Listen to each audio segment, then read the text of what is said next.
Hello and welcome to Camp Kaiju Monster Movie Podcast. We're your hosts, Matt Levine and Vincent Hannum. And we are talking about all of our favorite monster movies, the good, the bad, and the downright campy, and asking if they stand the test of time. Traditional kaiju creature features, space invaders, and everything in between. All strange beasts are welcome here. Camp Kaiju is sponsored by Zach Linder and the Zach Pack, powered by Coldwell Banker Realty, your source for real estate, home rehab, fixing and flipping for investor clients, and residential buyers. Reach out to the Zach Pack today for real estate services, follow the Zach Pack on social media, and contact the Zach Pack for investment opportunities. Link in the show notes.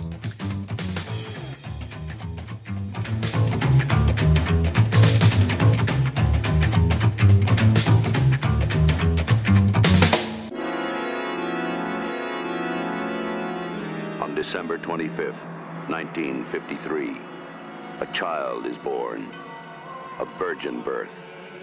Tomorrow, all civilization will tremble under his almighty power. He must be obeyed. Who were Moses and Jesus really? Accept me, no questions.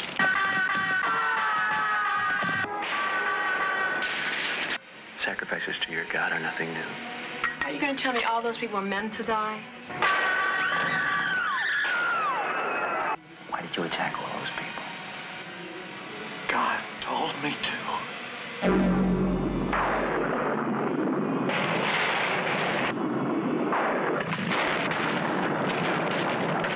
God told me to. Thank you all so much for hanging out and listening to Camp Kaiju with us. Vincent, so good to talk to you again tonight. How are you doing? I'm good, although I acknowledge it is election night here in the US of A. For our international listeners, Sweden, we know you're out there. It's a night here, November 5th. Obviously, this recording will drop a couple weeks from now, so it may be a very different world by the time this is hitting your ears. But either way, cheers to you, Matt. Cheers to democracy. I can't think of a better toast on this somewhat nerve-wracking evening. Cheers to you. Cheers to all of our listeners out there. Depending on what transpires later tonight, Sweden might be sounding mighty nice in a couple hours for a little permanent relocation, but we'll see what happens. I won't, what's the word? Suffocate you all with my political views. Won't get too much into that, but yeah, we'll see what happens later this evening. Yeah. But this is not a politics podcast. It's a monster movie podcast. Matt, how are you doing? I'm doing well. October is over with, sadly. But as we were just saying, you can watch horror movies any time of year. It doesn't just have to be October. So even though there's like a special thrill to it around Halloween, I'm excited to talk more monsters with you, watch more horror movies, and there's a lot of good stuff coming out. Yeah, excited for all that good stuff. It has been nearly a month since our Wolfman episode. There's a lot to catch up on. Totally. But first and foremost, we just want to thank you again for hanging out and listening to the podcast. Please rate and review wherever you listen. You can also send us listener comments at campkaiju@gmail.com, on our Facebook page or our Instagram page at camp_kaiju. If you'd like to be a featured voice on the show, leave us a voicemail at 612-470-2612, telling us about all of your favorite monster movies and memories. We can't wait to hear from you. Last but not least, please check out our website, campkaijupodcast.com, for more reviews and special content. Also, just want to mention that we have some awesome merchandise at campkaiju.threadless.com. Some sweet t-shirts, some stickers, some other fun stuff on there. You can also become a patron at patreon.com/campkaiju for discounts, priority comments, and access to any live events, which hopefully we will be having in early 2025. More to come on that. I would love to get that train going again. And real quick before I forget, Matt, on campkaiju.threadless.com, there is a t-shirt featuring the horror films of James Whale, which I have put on the shop. So if you want a free shirt, let me know. I'll order that for you. Oh, man. I did not know that there was a James Whale t-shirt in the works. He's one of my favorites, and I absolutely would love a free one. Or, I mean, I may be a member of the podcast, but I still want to support it. So I'd be happy to pay. But if I have the inside connections here, I would love a free James Whale t-shirt. There you go.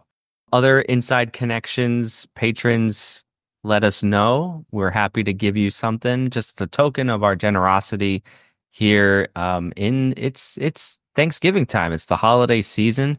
We're working on some end of season 4 announcements. Maybe we'll have a holiday party that we'll invite patrons to, like a Zoom happy hour type thing. So thank you for your support and stay tuned. Indeed. And on that subject, we do just want to thank our patrons at Patreon. So thank you once again to Jason, Chris, Sean, our anonymous patron, and Peggy. We really appreciate you. Yeah. So what has happened since our last recording? Halloween happened. Happy belated Halloween. Did you have a costume this year? You know what? We did not go trick-or-treating just because Ada is 11 months old, but we did have a fun little photo session in our house. She has a cute little bear costume, and the moment we put it on her, I thought she was the gremlin from the episode Terror at 20,000 Feet from the Twilight Zone, the William Shatner one. And so I just dressed up in a suit and tie, and we took some photos recreating some of the shots from that episode. That's amazing. I cannot wait to see those. Man. It sounds like that was kind of an unintentional costume. She just happened to look like the gremlin from the Twilight Zone. She's a lot cuter than that gremlin, but no less terrifying. Yeah. And, honestly, I find that gremlin kind of cute from the Twilight Zone, but Ada's, regardless, a million times cuter, but gotta love that gremlin. That's awesome. I think I'll share that photo maybe on our Patreon page just as an exclusive for our members there. That's awesome. I can't wait to see it. How about you? How was your Halloween?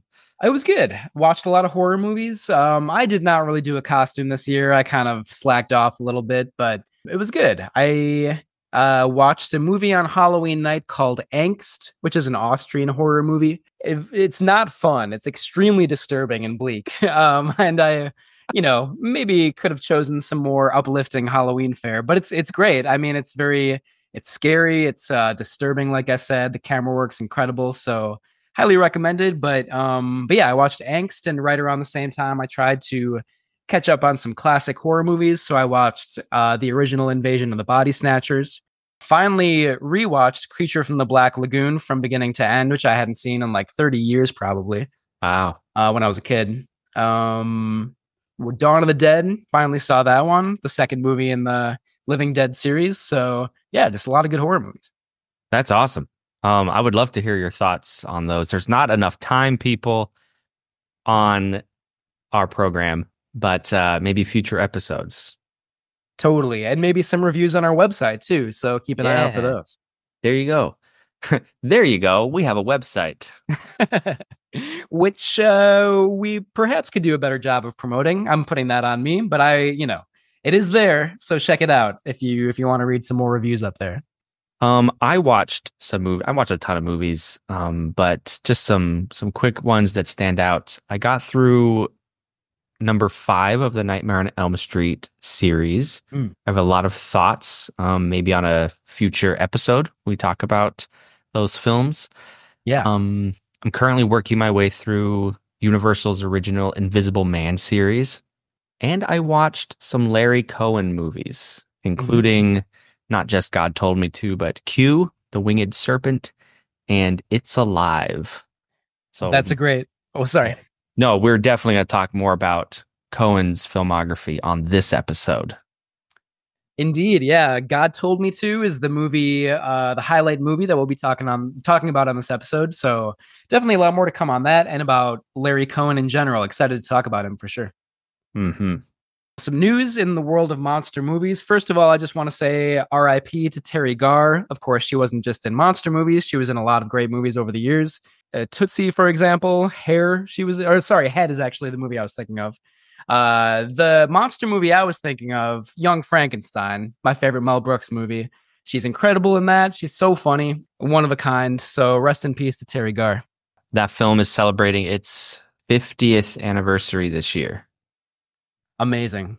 Yeah. I mean, this seems like an obvious thing to say. It's just not dated at all. It's still like as funny as ever. Like one of my favorite comedies of all time, Young Frankenstein. Yep. And like a week before Terry Gard died, I saw that Paul Morrissey died, the avant-garde director who worked with Andy Warhol on a movie we featured, Flesh for Frankenstein. But there was also a Dracula movie in there as well. So, yeah, another creative legend in his own way. Rest in peace, Paul Morrissey. Yeah, I feel like the news of his passing was kind of overshadowed a little bit. There have been some unfortunate, obviously, celebrity deaths recently, and his maybe was kind of overshadowed by some others. But I love Flesh for Frankenstein. That was so much fun talking to you and Frank Olson about that. The other, the Blood for Dracula movie that you just referenced, I don't love quite as much, but I mean, it's a great double feature. So Paul Morrissey, it's like made some of the sleaziest horror movies in the 1970s. Rest in peace. So many great monster movies have come out around this time in the history of cinema. So I just want to shout out Seed of Chucky from November 2004. I really love the Chucky movies, especially the later ones like Bride of Chucky and Seed of Chucky. I think by that point in the series, they were fully leaning into their, the comedy aspects, just how over the top they are, even a little bit of satire in there. Seed of Chucky is not really scary, but it's really funny, and it's a surprisingly great family dysfunction movie. So that's my recommendation. Seed of Chucky came out around this time 20 years ago. That's actually my next like tentpole slasher franchise I want to cover. Last year I did Friday the 13th. This year was Nightmare on Elm Street. I think next year I'm going to do the Chucky movies. That's awesome. The first one's really good. The second and third ones are pretty bad, but then they pick back up after that and they get really great. So I think you're going to like them. I love it. Of course, I plan out what movies I'm watching a year from now. We have to, as a true film lover does. It takes planning, y'all. My pick is a movie I actually just watched in October for the first time. Interview with a Vampire, from November 1994. This is adapted from the Anne Rice novel from the 70s. It stars Tom Cruise and Brad Pitt as two vampires, Louisiana Cajun vampires. And this movie is campy as all get out. It is extremely queer, which is unique for its time period in the early 90s. It's a strength of the movie, but how it handles those themes is wildly over the top at times. I loved it. I would recommend it for any of you interested in such a film. I should rewatch that one. It's been a long time. I did just read Anne Rice's book for the first time about a year ago. And it would be interesting to see how the movie and the book measure up. The movie also, in addition to Brad Pitt and Tom Cruise, has Antonio Banderas, Christian Slater, Kirsten Dunst. Amazing cast in that movie. Yep. Do you want to talk about upcoming monster movies that are coming out soon? I just came across the news. I've been living under a rock, apparently, that a new Predator movie is being released next year by Disney, and it is called Badlands. It's apparently set in the future. The plot details are not widely known, but it is on the release calendar for next year, directed by Dan Trachtenberg, who did Prey, the previous film in the series. And then, just a couple weeks ago, Toho has greenlit the next Godzilla movie from Toho Studios, their follow-up to Godzilla -1. The same director will be leading this one, Takashi Yamazaki. So, hey, Godzilla cannot be stopped, y'all. He is the king. Yeah, still going strong 70 years later. Amazing. Yeah, 70 years this month. So lots of big anniversaries. Definitely. That's a good lead in to some of the stuff that we have coming up on Camp Kaiju. In our upcoming episodes, we'll be talking about Godzilla -1, just in time for the news of the next movie. So excited to talk about that. Coming up shortly after that is Attack the Block, a movie I've wanted to see for about a decade and haven't watched yet. So really looking forward to that. Frank Olson will be joining us for that episode. Should be a lot of fun. And then did you want to mention the other thing coming up on Camp Kaiju as well?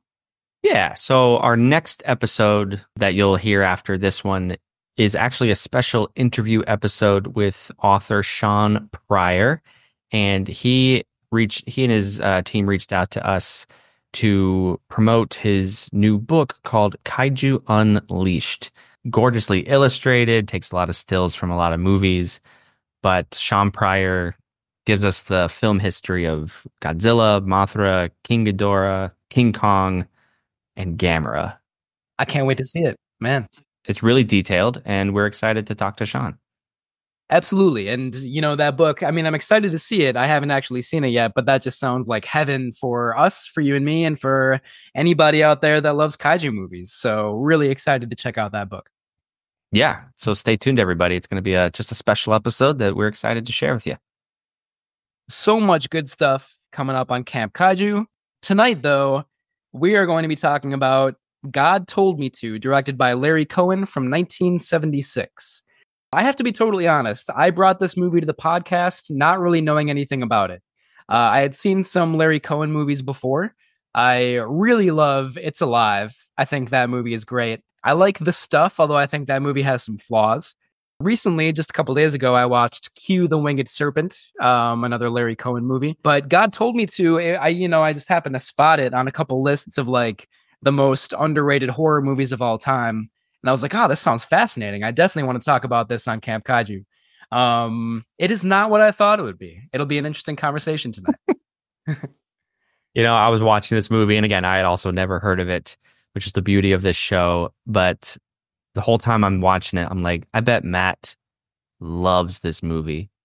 And don't reveal anything, but I'm like, it's messy, it's confusing, it's I don't know, all those things that I like to tease you about. So yeah. I would be interested to hear your thoughts. I did not hate this movie as if I may have given you that impression. I do think it is a messy movie, to use your term, but an interesting movie nonetheless. On paper, this sounds like the kind of movie I would like. In practice, maybe not so much, but we'll get into that shortly here. Yeah. As always on Camp Kaiju, if you love this movie, we don't want to, sound too harsh or anything. So however you feel about God Told Me To, if you're one of the relatively few people that has seen this movie, I think it's still kind of unknown a little bit, but however you feel about it, please feel free to let us know. Give us your opinion on social media, email, voicemail, however you want to reach out. We would love to hear what you think about God Told Me To. It's coming from the deep, dark recesses of the mind of Mel Brooks. I love him. Young Frankenstein. Life, you hear me? Give my creation life! Sky means business. Starring Gene Wilder as Dr. Frankenstein. That's Frankenstein. Peter Boyle as the monster. Marty Feldman as Igor. My grandfather used to work for your grandfather. I'm sure we'll get along splendidly. Oh. Cloris Leachman as Frau Blucher. And Madeline Kahn as Elizabeth. What are you going to do to me? I'm not afraid of you. Kill the monster! See Mel Brooks' Young Frankenstein. Yes, I think we could all use a good laugh. But don't see it alone. Don't miss Young Frankenstein, personally directed by Mel Blazing Saddles Brooks, in black and white. No offense. The last time, he took a bride. But this time, in order to become the parents of a human baby, they'll need just the right woman. Jennifer Tilly. Production is underway on the new horror flick, Chucky Goes Psycho. I should have played Aaron Brockovich. I could have done it without the Wonder Bra. In Planned Parenthood, timing is everything, so you'll have to hurry. That shouldn't be a problem for you. This fall, Chucky's back, and he's delivering us some evil. Come to Papa.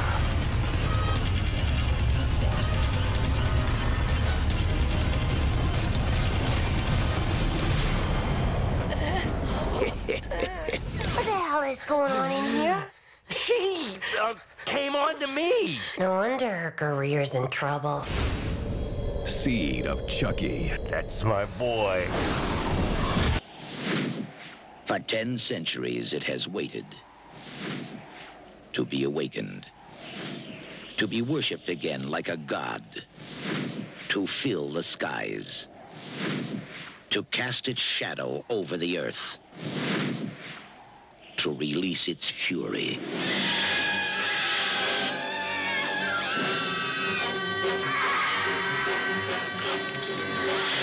Today in New York City, the winged serpent rises. The winged serpent rules. The winged serpent. David Carradine. This thing has been prayed back into existence. Michael Moriarty. It was big and there was something in it that looked like an egg. But it couldn't have been an egg. I mean, there aren't any eggs. I mean, there's no egg that big.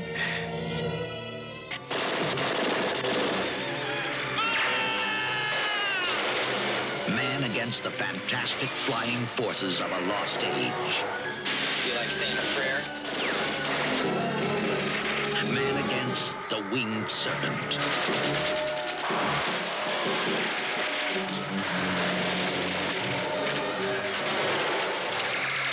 Today in New York City, the winged serpent rules. The legend has come alive.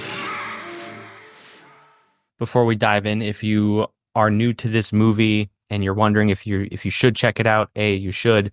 But what is it about? It's about a New York City cop who is investigating a string of murders, and all these killers, what they have in common is that they all claim that, quote, God told me to commit these violent acts.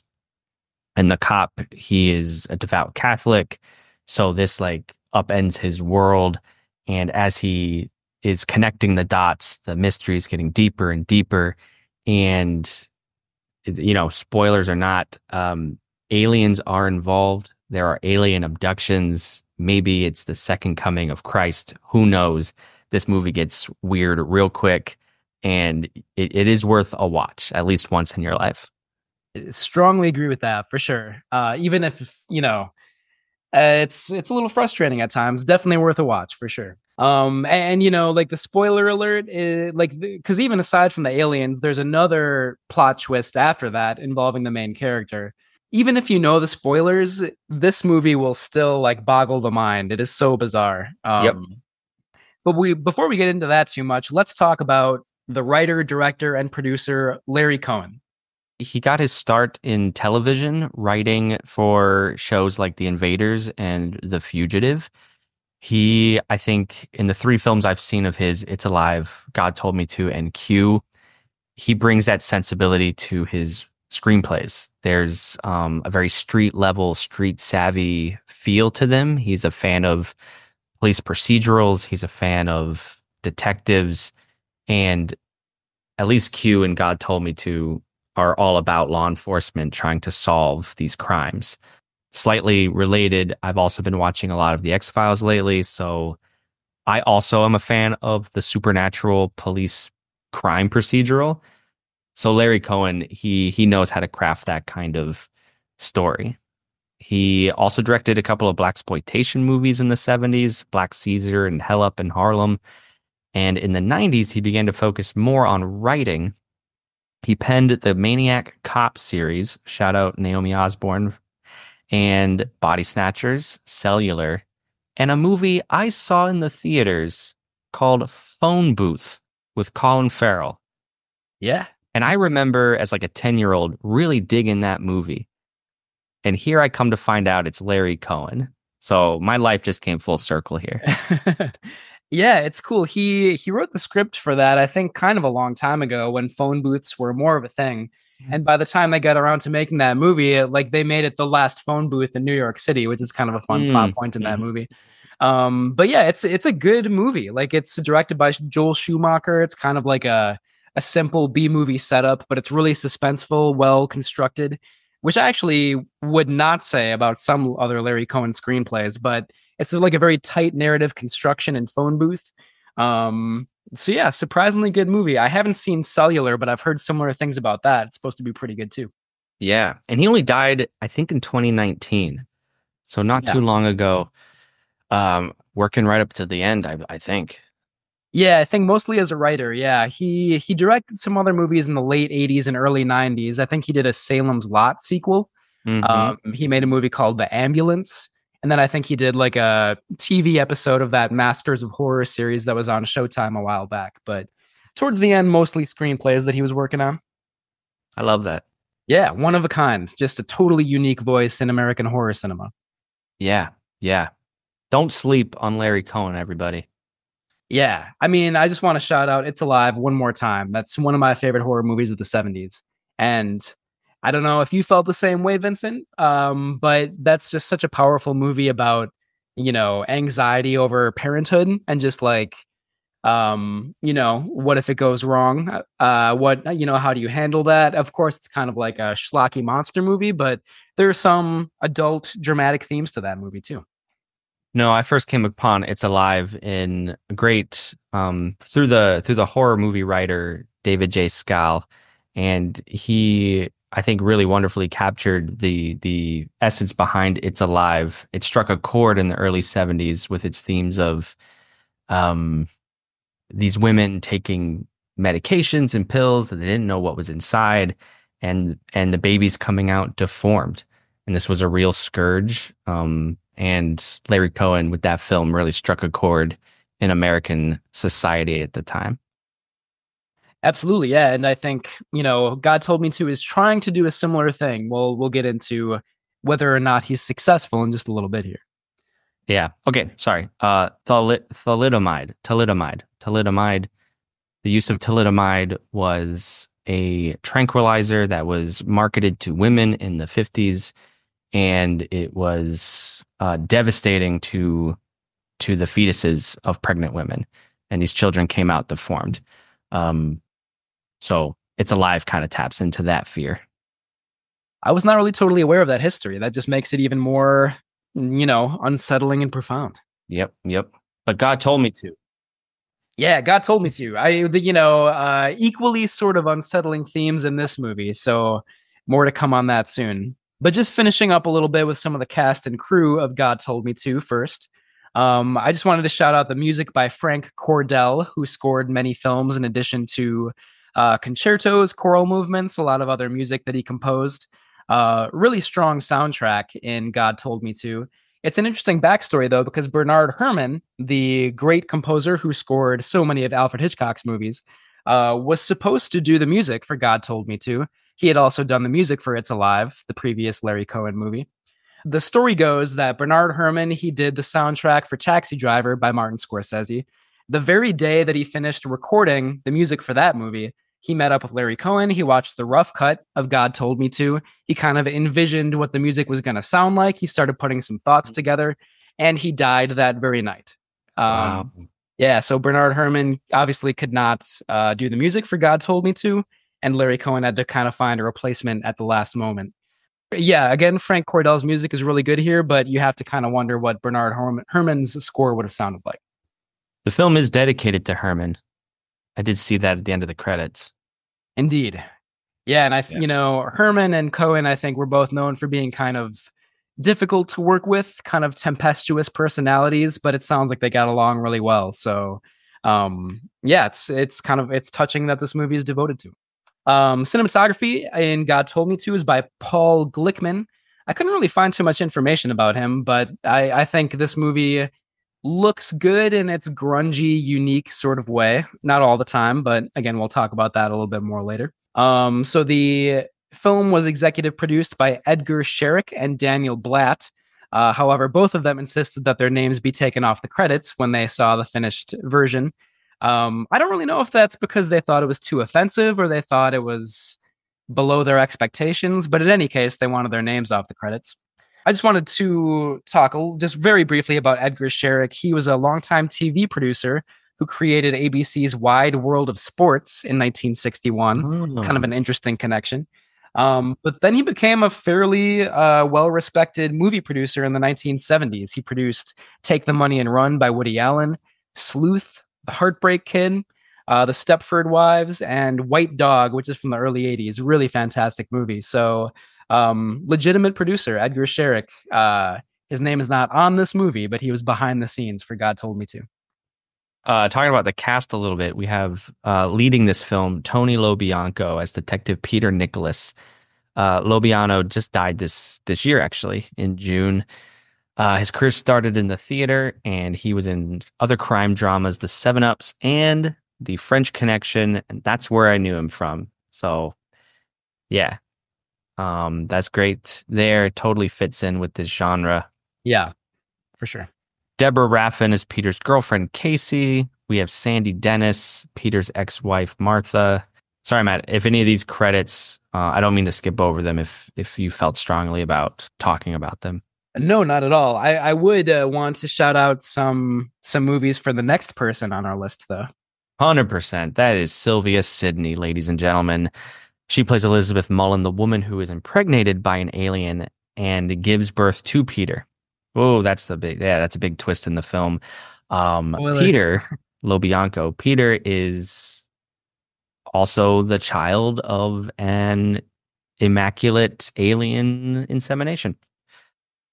Some light stuff there. But anyway, Sylvia Sydney, you immediately know her from Tim Burton's films, Beetlejuice, Mars Attacks, but she also played in movies in the 30s, Hitchcock's Sabotage, Fritz Lang's Fury, You Only Live Once, and a film called Merrily We All Go to Hell.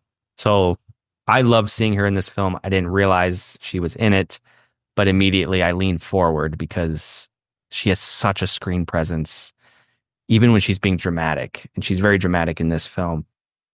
Yeah, just captivating. Yeah.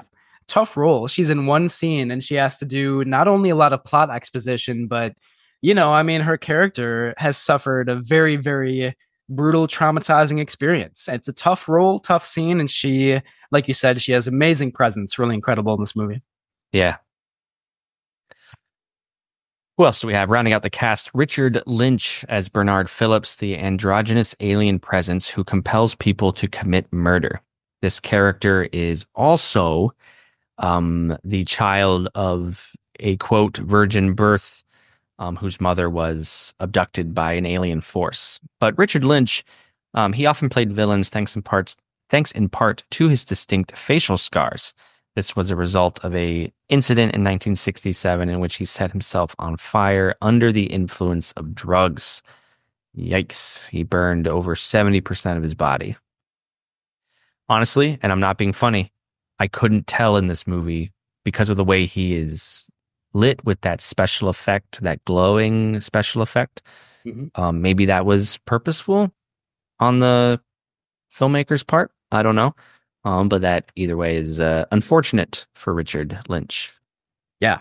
Yeah. We really only see him in glimpses in this movie. And that's, that backstory is kind of an interesting connection. There's just some stuff in this movie about, long-haired hippies in the 70s and kind of paranoia, social paranoia over that, and like tension between the police force and the flower power generation or whatever you want to call it. So I think Richard Lynch was kind of part of that generation a little bit, obviously in some bad ways and some unfortunate ways, but just an unexpected kind of real life connection there.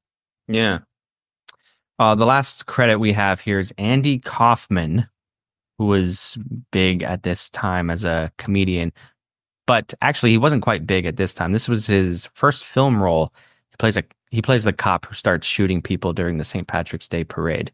I only know Andy Kaufman through like Saturday Night Live references in the 70s and 80s, but he was popular at the time, and it's a fun little cameo for people who know who he is. Yeah, unexpected little piece of trivia there for Andy Kaufman fans. Mm-hmm. So getting a little bit into the production backstory of God Told Me To, this was Larry Cohen's follow-up to It's Alive. He was inspired to make this movie by the Bible, and in particular by the fact that God, in Cohen's opinion, is the most violent character in literature, like one of the most violent characters. The story of Abraham being ordered to kill his son Isaac. Is that right? Mm-hmm. Is that his name? Mm-hmm. I have to admit, I'm not super familiar with the Bible, but that was kind of one of the big inspirations for this movie. And Cohen was also inspired by a German book that was popular around this time called Chariots of the Gods, which is kind of a work of metaphysical sci-fi, maybe nonfiction if you want to give it the benefit of the doubt. But the book hypothesizes that the technologies and religions of ancient civilizations were the result of visitations by ancient astronauts who were welcomed as gods. So definitely between the Bible and Chariots of the Gods, we can see how the backstory of this movie is kind of a weird combination of religious themes, but also alien invasions, which, or maybe not alien invasions, but abductions and this kind of alien presence. It's a weird combination that I don't think totally works, but that backstory kind of makes a little more sense. The film was shot on location in New York City, like many of Larry Cohen's films were.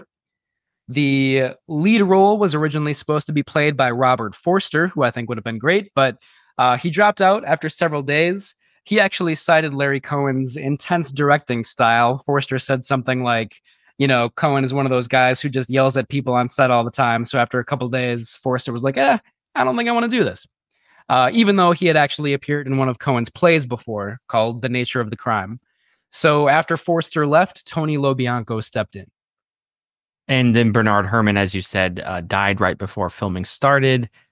Conductor or composer Miklos Rocha passed on doing the score. I've seen this following quote around. He famously claimed, "God told me not to," and he passed on this film, and Frank Cordell signed on. This is interesting. The alien abduction scenes in which women are sucked up into an alien spacecraft and impregnated by a ball of light.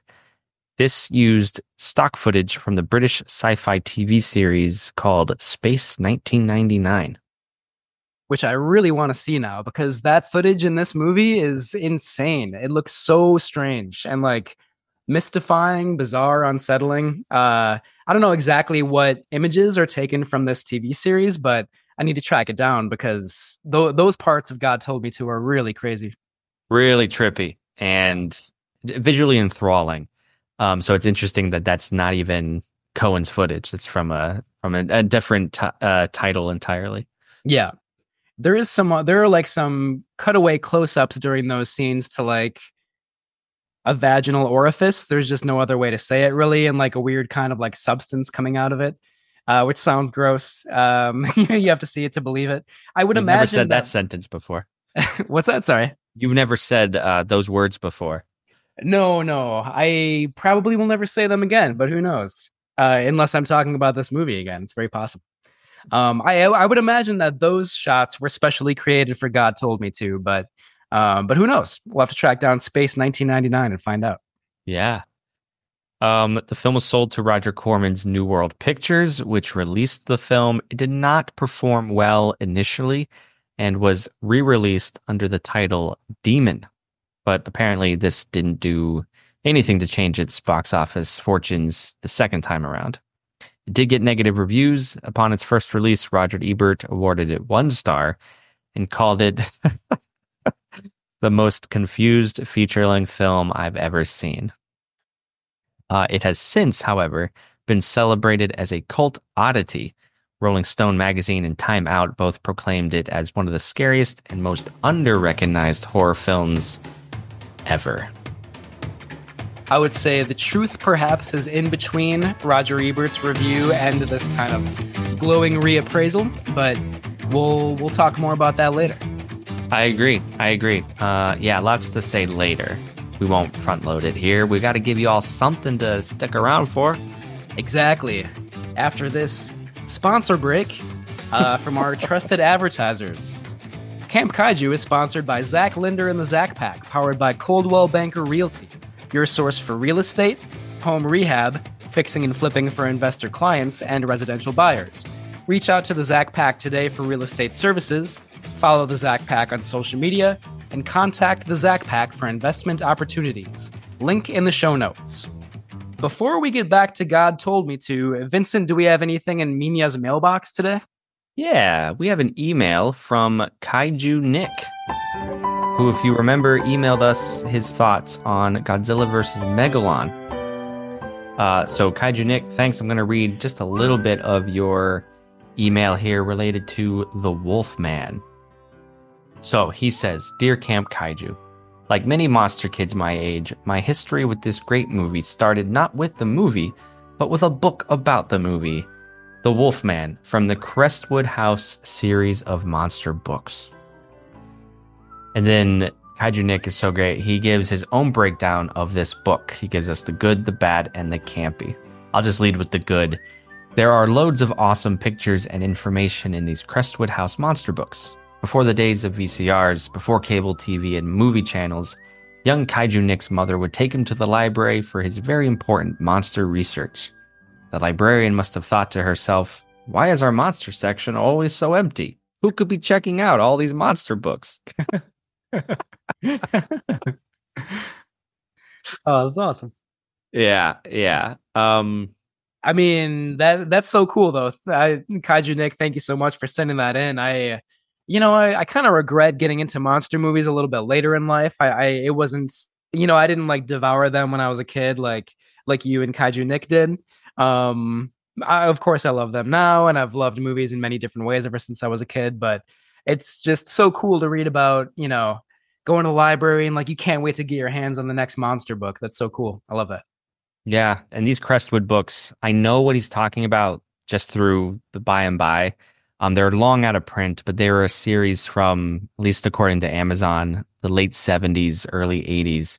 And it would just be like one book dedicated to the movies of King Kong or Creature from the Black Lagoon. A lot of all the Universal classic monsters are featured. They're all out of print, like I said, but if you can get your hands on them, maybe in a thrift store or something, please do so. They're just full of pictures and awesome information. But as Kaiju Nick does say, a lot of this information is inaccurate in these books. Okay. Again, just we're too young to really know this, but we do know that before the internet and it was so easy to fact check people, a lot of these writers were talking about movies that they themselves hadn't even seen. So rumors get passed on to other writers and slowly becomes fact. And then, people are going off of urban legends and myths. And, now we know many of these things are debunked. But yeah, what a fascinating little journey for monster kids. For sure, yeah. I mean, those books sound like maybe they're great, collector's items, but, not to be taken as reference books, perhaps. Yeah, right. Wow. And, well, if anybody out there does get your hands on I'm sorry, Crestwood, right? Is what it was called. If you get your hands on one of those books, let us know. We would love to hear about it. Mm-hmm. And thanks again to Kaiju Nick for sending that email. Yeah, thank you. Yeah, everyone else, send us your thoughts, comments about any of this stuff. We'd love to feature your voices on the show, especially voicemail if you want to give us a call. But yeah, thanks either way. Vincent, how's Peter Lorre doing? He's actually doing really well. I got a note from him. He sent it through his, I guess you can call it his support animal, but he has a friend named Pierre. Pierre's a mouse. Who channels messages back and forth between my office and Peter's recording booth with little notes tied onto his back, Pierre's back. Nice. Anyways, Mr. Lorre's doing great. He sent a message saying he wants to have a friendship with us. He wants to get to know us more. So maybe at the happy hour at the end of the season, we can share a drink with him.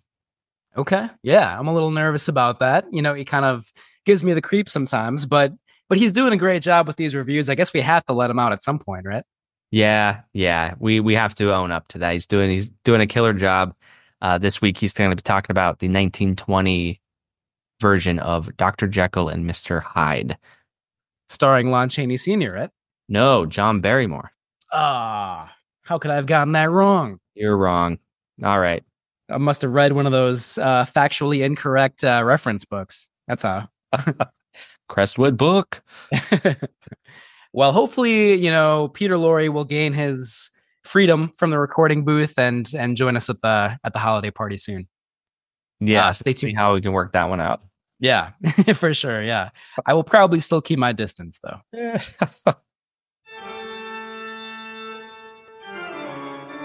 Before Karloff and Lugosi stalked the screens, the movies were no less monstrous. These frightful figures lurked in the expressionistic shadows and danced in the macabre moonlight.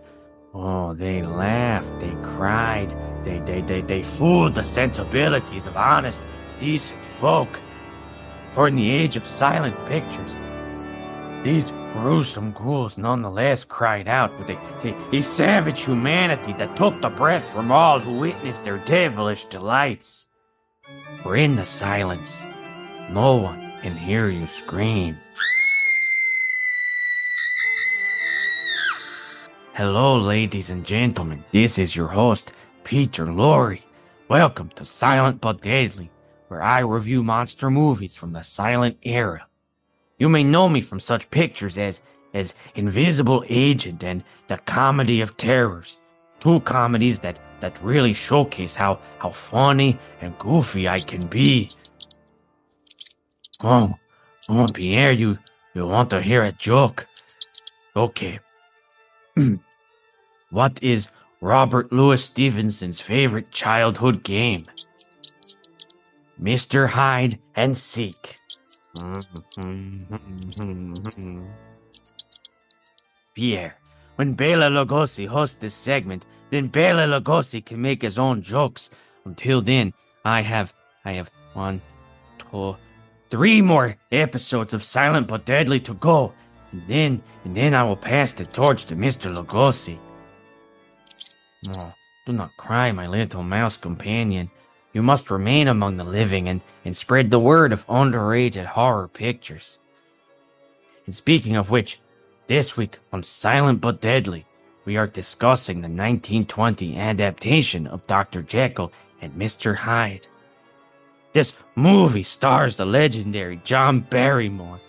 The screenplay is by Clara Barringer, who based her script off the 1887 stage play, which in turn was based on Robert Louis Stevenson's 1886 novella, The Strange Case of Dr. Jekyll and Mr. Hyde. Barringer's take on the story is influenced almost as much by Oscar Wilde's The Picture of Dorian Gray. Perhaps there are only so many ways to play good people being corrupted by their own villainous alter egos, made manifest to spiral into murder and madness. At the time, critical reception was mixed, but it was a popular movie for Paramount. At one viewing in New York, an overeager crowd smashed the door and windows trying to get into the cinema. Most of the praise was lavished on Mr. Barrymore, whose transformation into the monstrous Mr. Hyde was achieved through physical contortions and ghastly makeup. Indeed, his appearance was so frightening, the critic for film magazine Photoplay warned that mothers should avoid this movie for the safety of their prenatal health. This movie's ghastly appeal would inspire Paramount to return to the story in 1931 when Frederick March played the lead and even won an Oscar for his unhinged insanity. Nevertheless, John Barrymore's rendition should not be overlooked for fans of monster movies. Next time, on Silent But Deadly, we discuss another deranged dingbat, everyone's favorite hunchback Quasimodo, in 1923's The Hunchback of Notre Dame with Lon Chaney. Oh, of course, thank you, Pierre, for reminding me. Please, you let Matthew and Vincent know that I will indeed accept their invitation to join for a happy hour. Perhaps I will even prepare a short comedic routine for them and their guests. Knock, knock. Who goes there?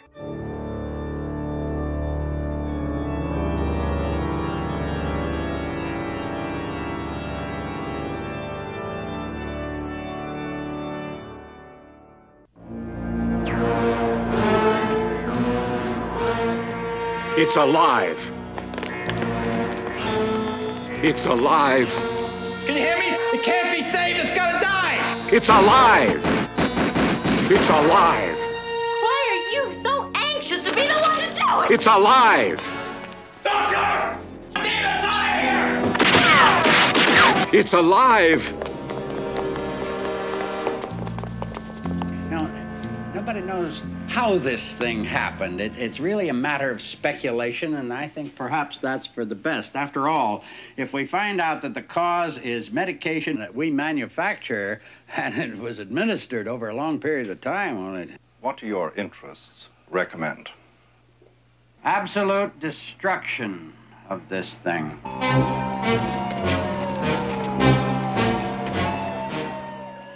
Well, back to God Told Me To. As the title suggests, God Told Me To, and the storyline of the movie, religious zealotry obviously is one of the themes of the film.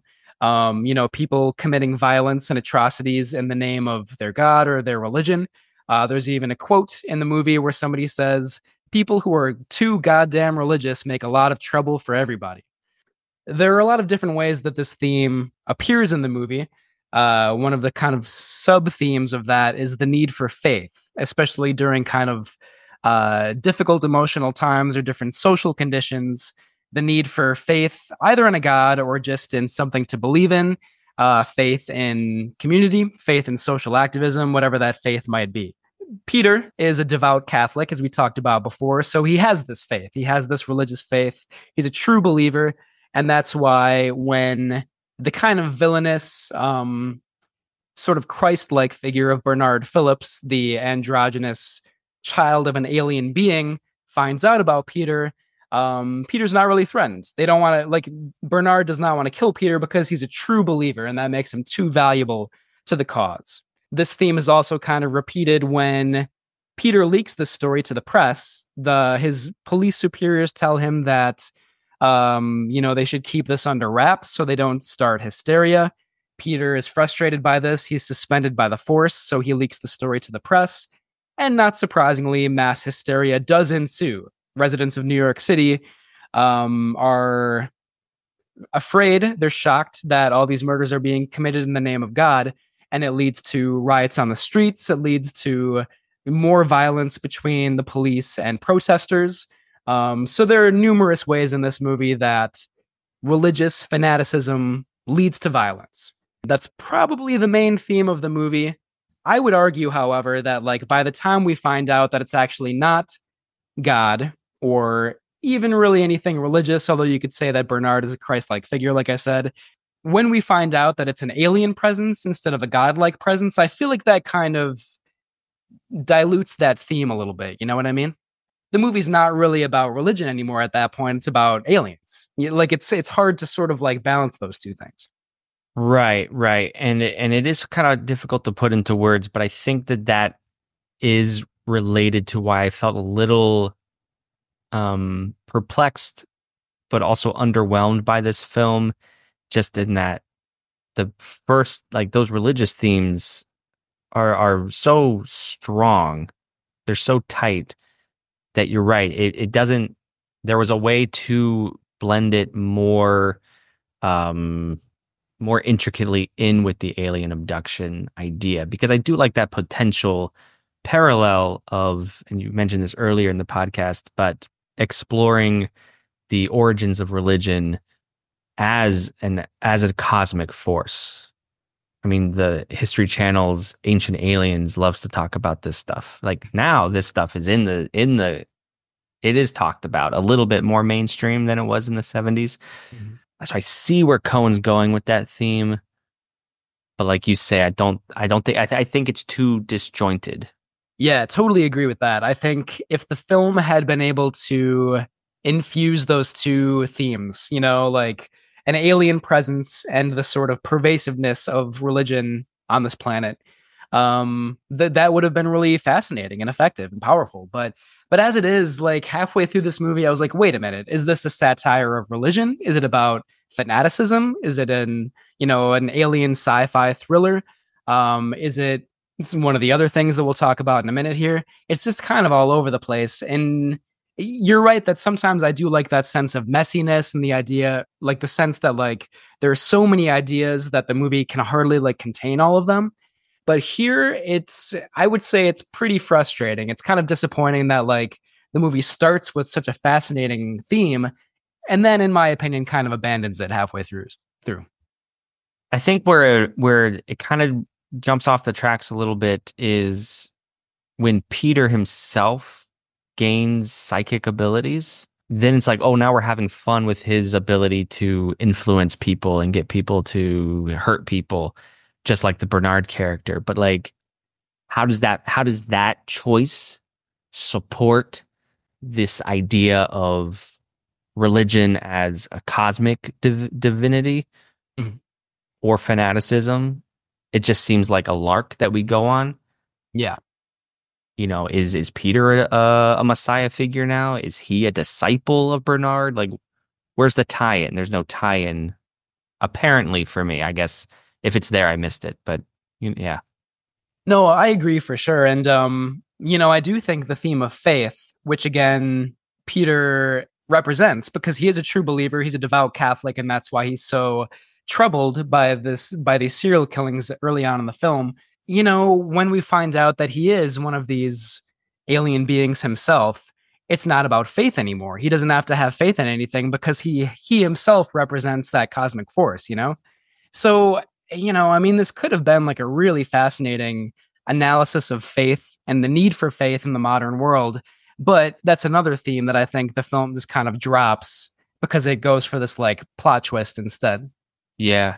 One last thing I want to say about that is, the movie largely depicts religious devotion and to an extreme of fanaticism. But I don't get that from Peter. I just get like the sense he's a good guy trying to make his way in the world. He has some personal demons, but as a religious person, he's just, working through it. Mm-hmm. So I found him very relatable, kind of an everyman in that sense. And there's a exchange in dialogue he has with his superiors on the force, and they're trying to keep all this, tamped down, the religious aspect tamped down. And they say to him, people who are too religious make a lot of trouble for others.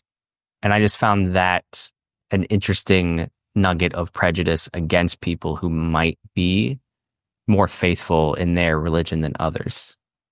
I can't help but wish that the movie had kind of focused on that tension, which I think in 1976 in New York would have been extremely, urgent, I guess. Like, again, a very kind of socially turbulent time where you have like conservative and radical elements kind of like fiercely coming together in big cities, So, yeah, you had this theme of like, the police superiors are kind of anti-religion to a certain extent. You have Peter, who still has this Catholic upbringing that's very much a part of his personality. And that kind of tension could have been really powerful. But I think at the point we find out that he himself is one of these like cosmic beings, I think that becomes less interesting instead of more so, in my opinion. Yeah. Yeah. I mean, he should have like a real crisis of faith almost. That isn't there. Yeah. Because, right, he'd be almost like, oh, is there a God, or are we just worshiping aliens this whole time? Like, I feel like his world would unravel. And maybe it does a little bit, but not to the extent I would have liked to have seen. Totally. I think we get a sense of that in the scene where he kind of bids farewell to the two women in his life, his ex-wife and his girlfriend. That is my favorite scene in the movie. It's really extremely well acted, very well written. There's like a lot of emotional depth to it. And at that point I was like, all right, maybe this is going somewhere, like he is so like unsure of who or what he is, and like unsure of like a cosmic force or pattern or whatever, that he does seem totally lost in that scene. But then, excuse me, there's still like 20 minutes left in the movie after that, and it goes way off the deep end after that point. So I think like maybe there are moments where Cohen tries to get at that, but then he goes in a different direction and kind of ruins that a little bit, in my opinion. Yeah. Maybe not ruins, weakens. Yeah, waters down. Yeah, exactly. Well, the biggest one for me, and I see you've got some other notes I'd love to hear your thoughts on, is as I saw it, anxiety around unorthodox sexuality. So in this movie, that's two things. It's the quote virgin births, and there's a doctor, and there's people who don't understand, who don't are confused by that, but also more predominantly the I don't want to get too hung up on language, but I do want to be conscious of my language here. In the movie, they use the word hermaphrodite, which is dated at this point. I believe intersex is the generally preferred term for those born with sexual organs of both male and females. But the Bernard character is such a person.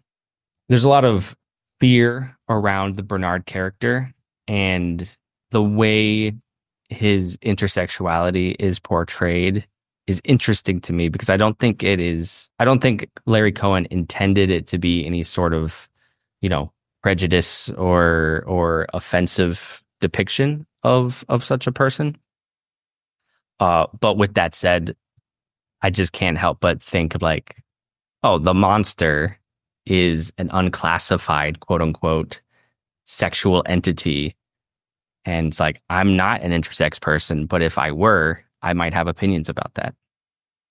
Totally agree. It does not date well at all. I was going to save some of this for my bad category because it's not the only unfortunate representation we have in this movie. But I do think that the film presents this intersex character as scary or creepy or other, like just because it does not like abide by these, like binary gender norms. There's a line in the movie where one of the doctors is saying that as a baby, he couldn't tell if Bernard was male, female, or something else entirely. And that's kind of meant to be like a dun dun dun moment in the movie, and it's like, oh, that does not come off very well. Like, and Bernard, it would be one thing if the movie kind of had some sympathy for Bernard and kind of presented him as this victim because he didn't have a choice. Like, he was birthed by this alien being, and he kind of is a victim himself. But the movie kind of does present him as this, if not villainous or evil, then at least like, otherworldly force. And I don't think that's a very good representation. But yeah, you're right that is like a big theme in the movie for sure. Yeah. Thanks for saying that a little more articulately than I. Oh, I don't know if I did. I mean, it's it's tricky to talk about in this movie because not only was it made about 50 years ago, but also it's like, this movie is so messy and so all over the place. It's like, Larry Cohen, what are you trying to say? Like, I wish that, I don't always like a movie to like sort of just like give you the theme on a silver platter, but I do wish it were a little bit more coherent in this case. Mm-hmm. Coherent. Nice. Anything that leads to a bad director pun is all right by me. That does kind of lead into what I think is the more effective theme in this movie, which is like dysfunctional families in general. Pretty much any family relationship in this movie is severely dysfunctional and messed up. You have Peter and his brother, quote unquote, Bernard. I won't give away like the very end of this movie because it is kind of shocking, but like there's a pseudo incestuous kind of like plot twist there that's very bizarre between those two characters. You have Peter and his mother Elizabeth, who they have an extremely difficult conversation in the home that she lives in. Bernard's mother attacks Peter as soon as he tries to interrogate her. You have Peter's difficult relationships with his ex-wife, who suffered 3 miscarriages because of him, and with his girlfriend, who he just sort of abandons all of a sudden. You even have the man who is compelled to kill his wife and his children. I mean, every family relationship in this movie is very difficult, to say the least. You even have a line where Martha, the ex-wife, says of Peter, he was always frightened of having children, an irrational fear.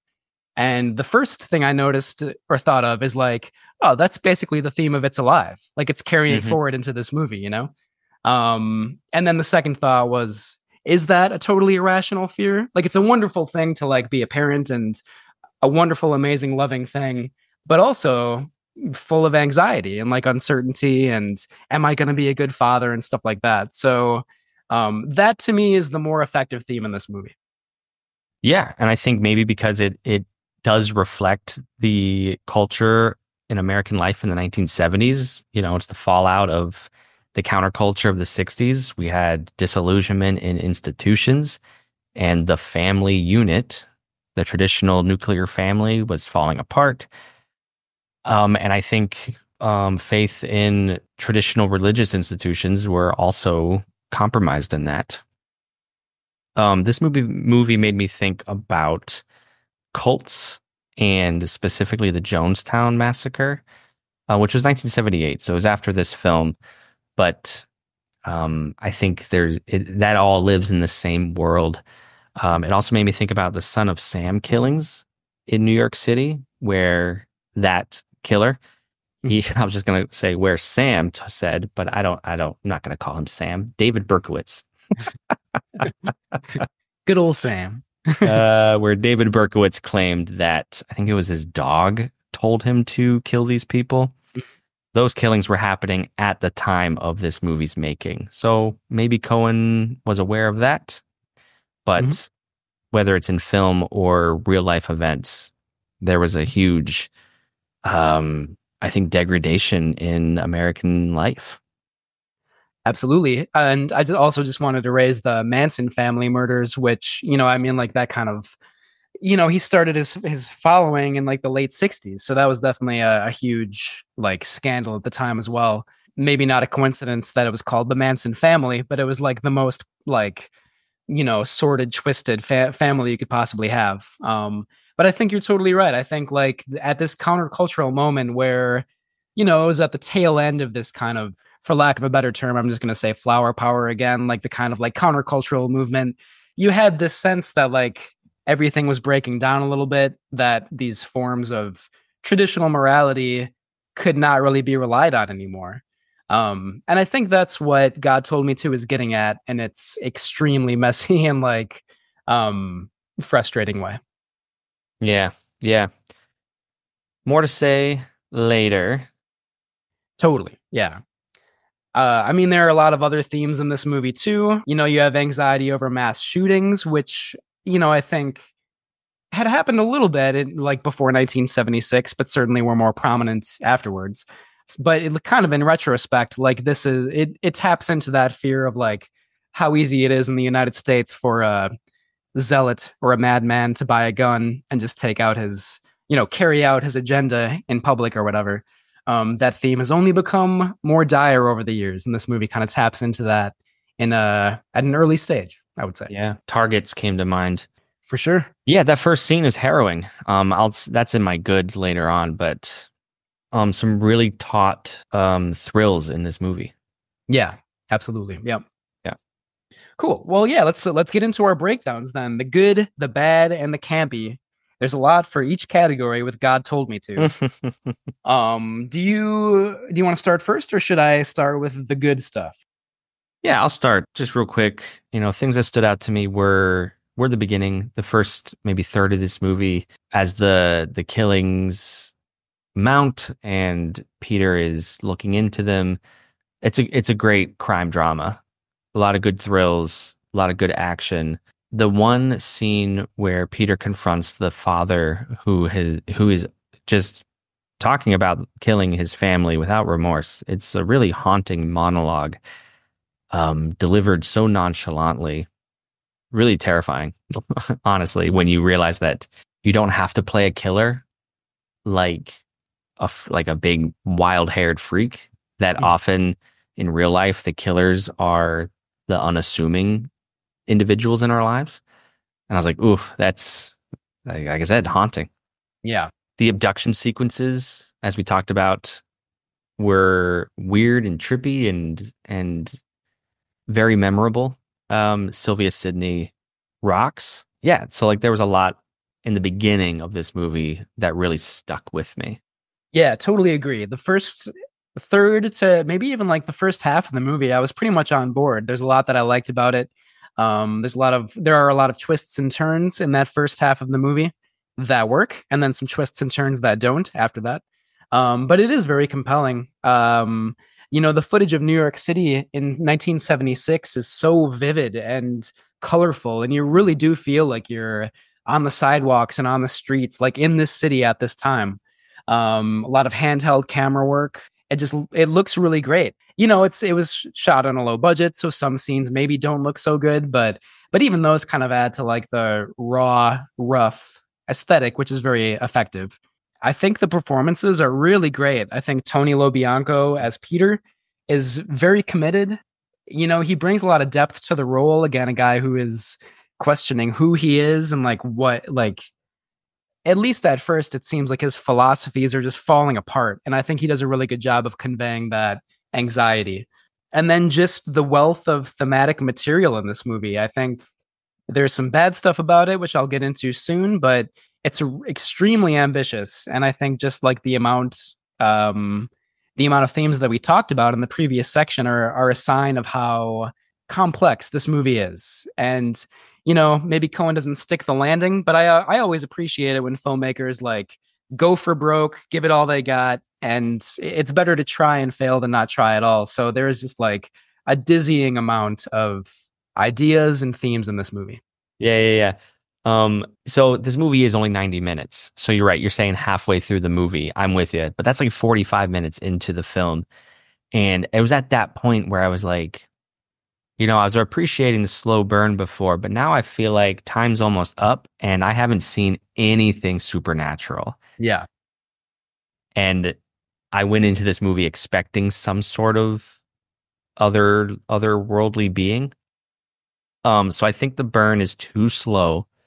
I think, yeah, especially compared to Q and It's Alive, I think Cohen, should he have? I don't know. I think he could have dropped those supernatural seeds earlier and given us some insight into what's going on.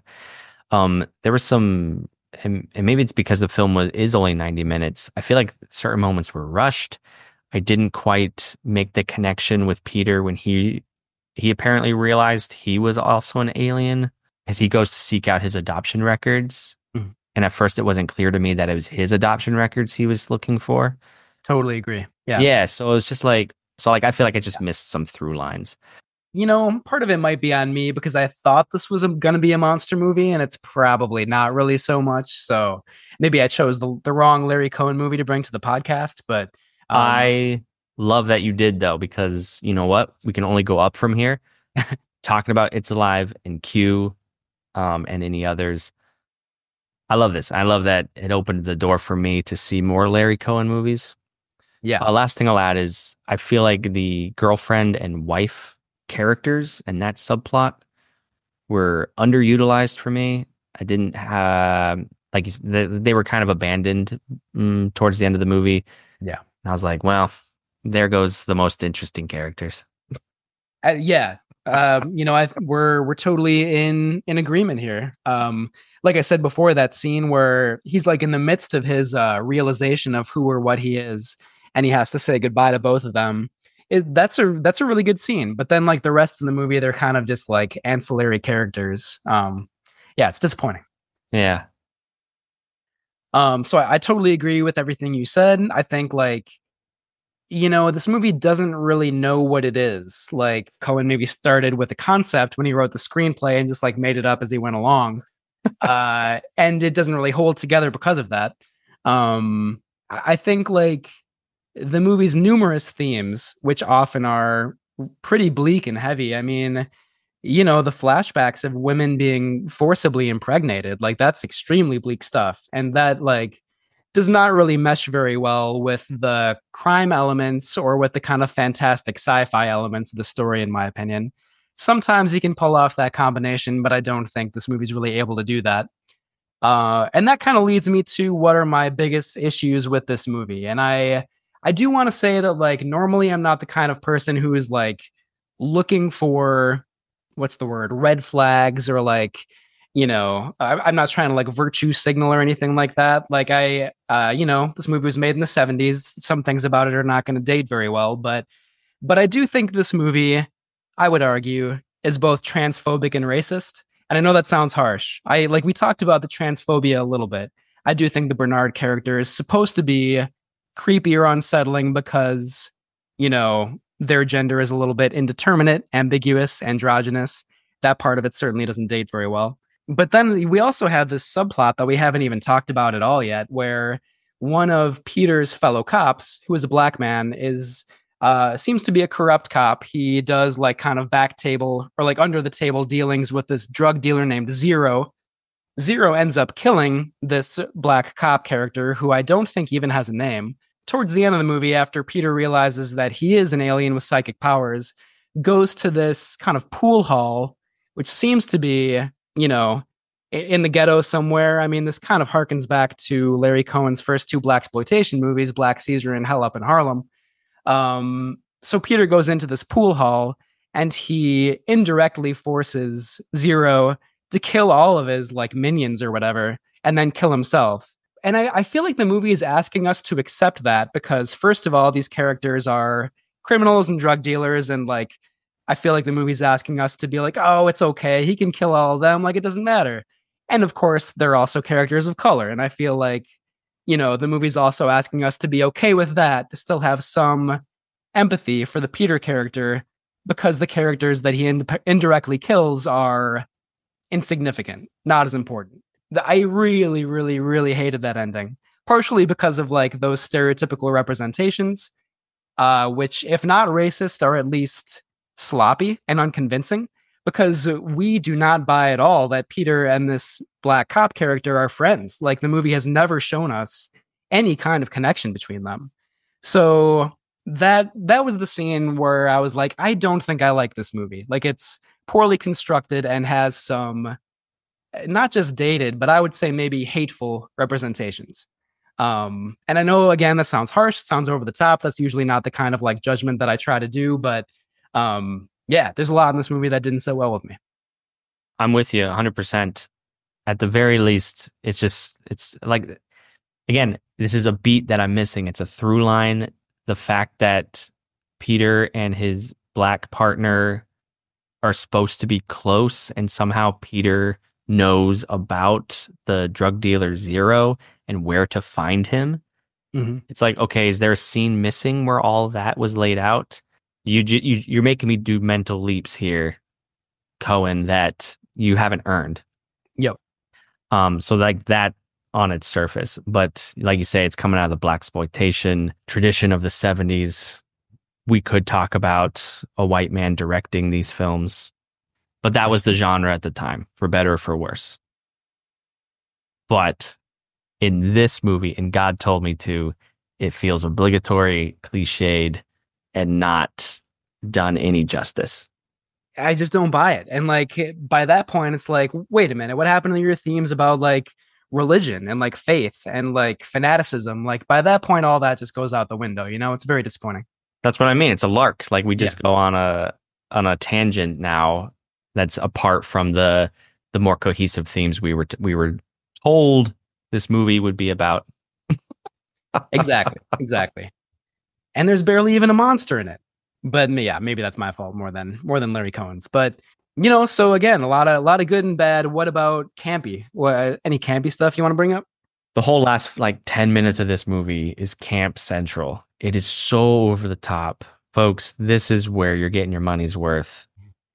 I mean, offensive or not, I've just never seen anything like this on a screen before. The potential incest that happens, vaginal orifices the size of my television screen. Mm-hmm. I was like, what is happening? I was on an acid trip on it, and then everything burns down and there's fire and brimstone. And then the movie ends with the Peter character looking at the camera. He's under arrest. He's going to jail. And the movie freezes on his face and gives us a little title like, what happened to him? Like, where is he now? Text at the bottom, which to me is so cliche. Like, you see that in comedies like Animal House, but to see it done seriously, I was like, what? I expect like a Benny Hill music to play at that point in time. Totally. Yeah. And he's looking directly into the camera, right? Yeah. And there's like a freeze frame, and that's how it ends. Yeah, a little ridiculous. Yeah. How about you? No, that was on my list of campy also, for sure. The only other thing I really had in the campy category were like the shots of the women in flashbacks, which are in kind of this cool like black and white style. Mm-hmm. I mean, stylistically, I think they're really well done, but there are these shots of like women kind of like floating up into the spaceship, and they look cool. I'm not really criticizing them, but they definitely have kind of like a campy old school sci-fi vibe to them, which again does not really mesh very well with what is about to happen to those characters after they're abducted. But those shots, which are kind of all done like in camera on like practical special effects, can be in like a very stylish and effective way, I think. Yeah. Aside from that, there's not too much camp here because like it's just so kind of bleak and unsettling, I think, you know? No, it's true. I was really struggling until the end when things just blew up in my face. I do want to mention this is just this does blow my mind. So go on this journey with me. In God Told Me To, I believe it's Peter's mother's character, the Sylvia Sydney character, or it might have been the other mom, one of the moms. They're returning home from the World's Fair in New York. This is in like 1936 or something. And they make reference to a large sculpture called the Trilon and Perisphere. Okay. Now, the night before I watched God Told Me To, I watched an episode of The X-Files where that same sculpture, the Trilon and Perisphere, figured as a plot point. And it was just one of those things where it's like, I've never heard of this, but now I've heard of it twice. Now I've heard of it 3 times because I Googled Trilon and Perisphere. And what comes up is the Trilon Cinema in Minneapolis, where you work.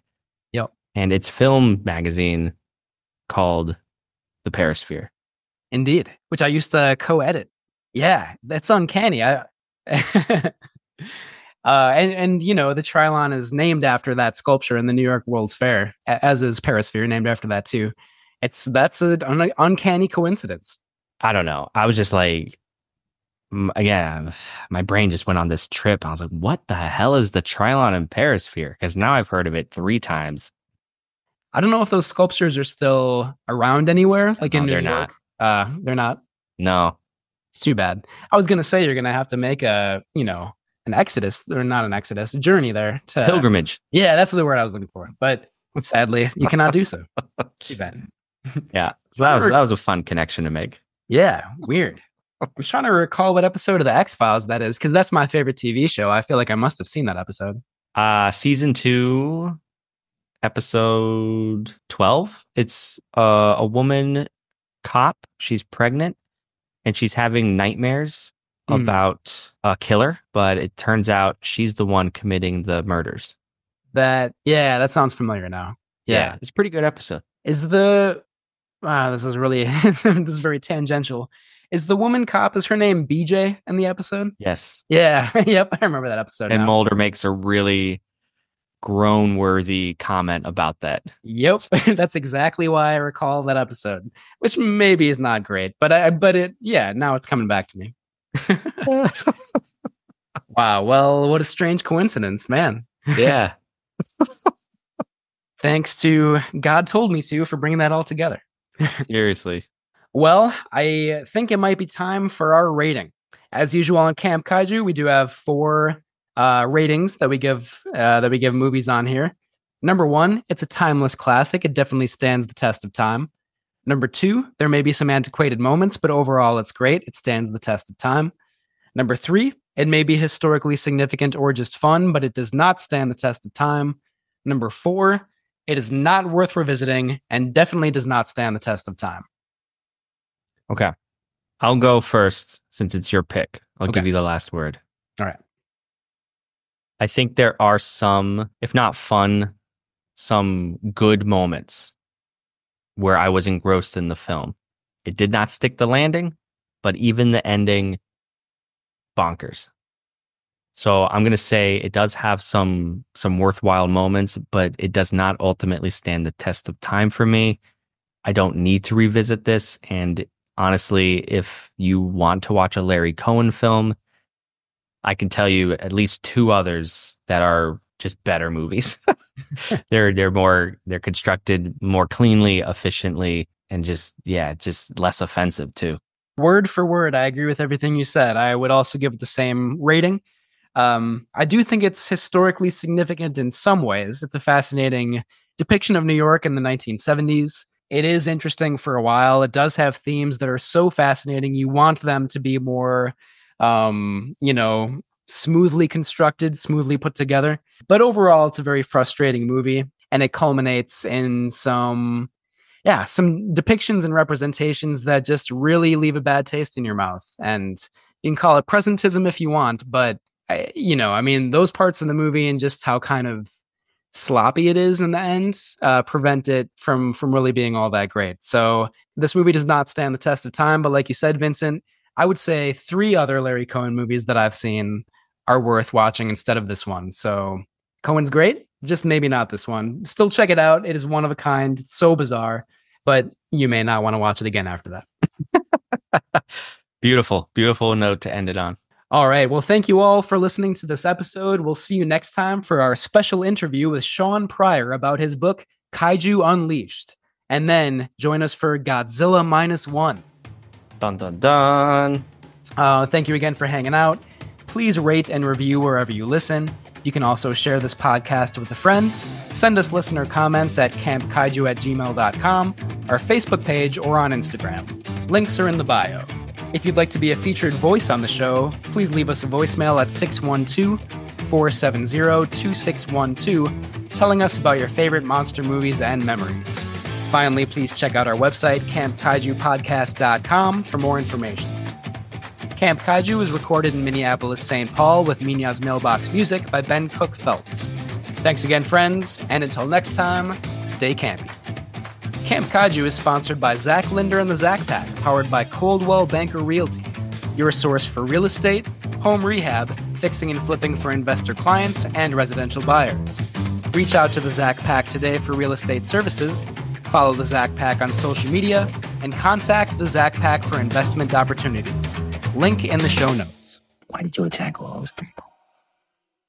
God told me to.